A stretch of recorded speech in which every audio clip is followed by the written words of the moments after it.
அதிகரித்து 63,540 உயர்வு. சென்னையில் சொத்து வரி செலுத்தாத லட்சம் பேர் 2 நாட்கள் பயணமாக இன்று நெல்லை செல்கிறார். குரூப் 1, குரூப் 2, குரூப் 4 தேர்வுகளின் பாடத்திட்டங்கள் மீண்டும் மாற்றப்படாது. கடந்த டிசம்பரில் மாற்றப்பட்ட பாடத்திட்டங்களின் படியே தேர்வுகள் நடைபெறும் என டிஎன்பிஎஸ்சி அறிவிப்பு. மதுரையில் நேற்று முன்தினம் நடைபெற்ற ஆர்ப்பாட்டத்தில் இரு மதத்தினரிடையே வன்முறையை தூண்டும் வகையில் பேசியதாக குற்றச்சாட்டு. பாஜக மூத்த தலைவர் ஹெச் ராஜா மீது 4 பிரிவுகளில் வழக்கு பதிவு. அமெரிக்காவிலிருந்து திருப்பி அனுப்பப்பட்ட 104 இந்தியர்கள் தாயகம் திரும்பினர். சட்டவிரோதமாக குடியேறியது பற்றி அதிகாரிகள் விசாரணை. டெல்லி சட்டப்பேரவை தேர்தலில் பாஜக ஆட்சியை பிடிக்கும் என பெரும்பாலான கருத்து கணிப்புகளில் தகவல். 2வது இடத்தில் ஆம் ஆத்மி, 3வது இடத்திற்கு மீண்டும் தள்ளப்பட்ட காங்கிரஸ் கட்சி.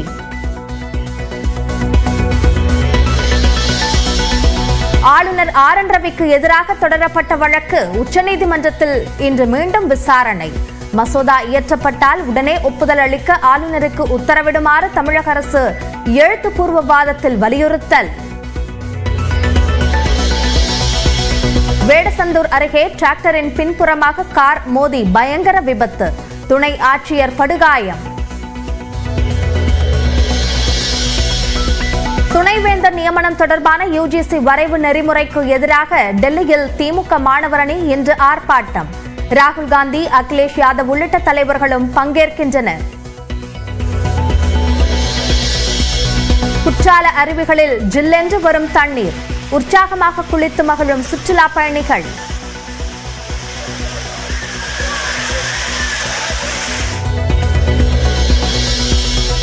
குஜராத் மாநிலம் சூரத்தில் திறந்து கிடந்த சாக்கடை குழாயில் விழுந்த 2 வயது சிறுவன். தேடும் பணியில் தீயணைப்பு வீரர்கள் தீவிரம்.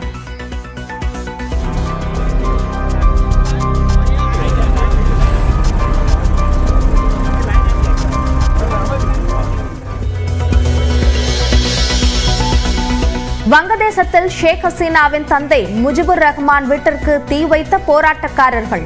அரசுக்கு எதிராக ஆதரவாளர்கள் போராடும்படி ஹசீனா அழைப்பு விடுத்த நிலையில் எதிர்த்தரப்பினர் வன்முறை. அமெரிக்காவில் சட்டவிரோதமாக குடியேறிய 104 இந்தியர்கள் நாடு கடத்தப்பட்டதால் பஞ்சாப் வந்தடைந்தனர். விசாரணை வளையத்தில் உள்ள அவர்கள் நிலையில் அமெரிக்காவில் இன்னும் சட்டவிரோதமாக தங்கியுள்ள 7.5 லட்சம் இந்தியர்களின் நிலையும் கேள்விக்குறியாகியுள்ளது.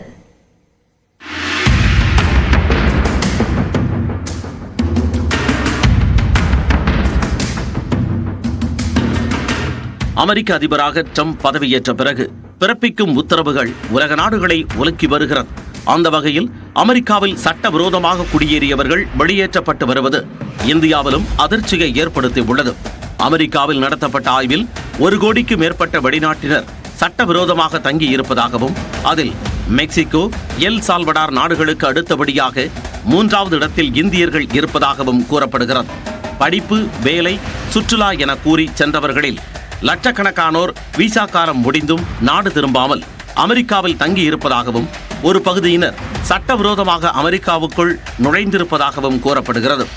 அப்படி 7,25,000 இந்தியர்கள் அமெரிக்காவில் சட்டவிரோதமாக தங்கி இருப்பதாக கூறப்படுவதால் அவர்களின் நிலை கேள்விக்குறியாகியுள்ளது.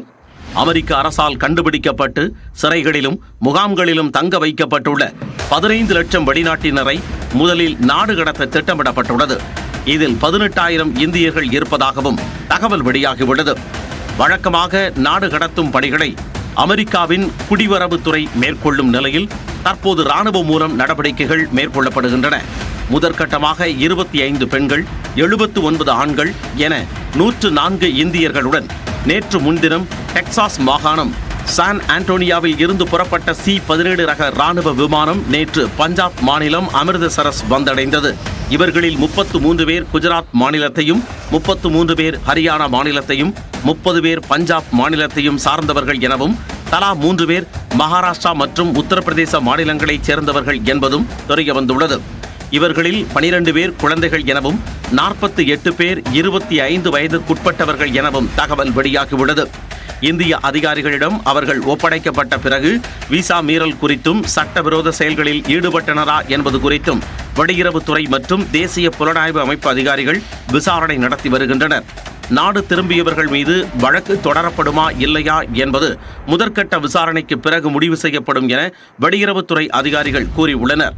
இந்நிலையில் இந்தியர்களை கைவிலங்கிட்டு அழைத்து வந்ததாக சமூக வலைதளங்களில் புகைப்படங்கள் பரவிய நிலையில் அது தவறானது என பத்திரிகை தகவல் அலுவலகமான PIB தெளிவுபடுத்தியுள்ளது. இதனிடையே இந்தியர்களை அமெரிக்கா திருப்பி அனுப்பும் விவகாரத்தில் பிரதமர் மோடி மௌனம் காப்பதாக காங்கிரஸ் குற்றம் சாட்டியுள்ளது. எனினும் அமெரிக்காவின் முடிவை ஆதரிப்பதாக வெளியுறவுத்துறை அமைச்சர் ஏற்கனவே கூறியிருந்த நிலையில் எந்த நாட்டிலும் சட்டவிரோதமாக தங்க வேண்டாம் என வெளியுறவுத்துறை அதிகாரிகள் அறிவுறுத்தியுள்ளனர். அடுத்த வாரம் பிரதமர் மோடி அமெரிக்காவிற்கு சென்று அதிபர் டிரம்பை சந்தித்து பேசவுள்ள நிலையில் சட்டவிரோத குடியேற்ற பிரச்சினை முக்கிய விவாதப் பொருளாக இருக்கும் என கூறப்படுகிறது. வெளியூரைச் சேர்ந்த இருதரப்பு அமைப்பினர்கள் திருப்பரங்குன்றம் மக்களிடையே பொது அமைதிக்கு பங்கம் விளைவிக்க முயற்சி மேற்கொள்வதாக மதுரை மாவட்ட ஆட்சியர் சங்கீதா குற்றம் சாட்டியுள்ளார். திருப்பரங்குன்றத்தில் காங்கிரஸ் கட்சி சார்பில் இன்று மத நல்லிணக்க வழிபாடு நடைபெற உள்ளது.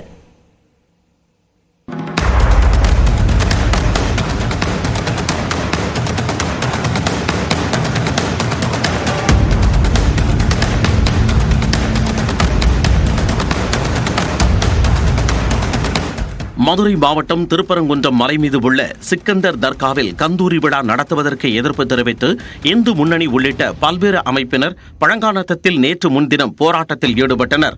இதற்கு கண்டனம் தெரிவித்த இந்து சமய அறநிலையத்துறை அமைச்சர் சேகர் பாபு திருப்பரங்குன்றத்தில் மதவாதம் இனவாதத்தால் மக்களிடையே பிளவை ஏற்படுத்த பாஜக முயற்சிப்பதாக குற்றஞ்சாட்டினார். எச் ராஜா அண்ணாமலை போன்றவர்களுக்கு சொல்லிக் கொள்வது என்னவென்றால், எங்கள் முதல்வர் எங்களை கொஞ்சம் அடக்கி வாசிக்க சொல்லியிருக்கின்றார்.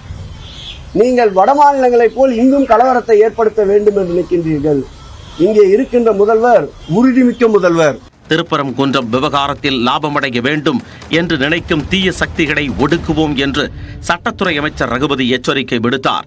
அமைச்சர்களின் குற்றச்சாட்டுக்களை மறுத்த பாஜக மாநில தலைவர் அண்ணாமலை நீதிமன்றம் ஆர்ப்பாட்டத்திற்கு அனுமதி வழங்கியவுடன் தன்னெழுச்சியாக பக்தர்கள் போராடியதாக விளக்கம் அளித்தார்.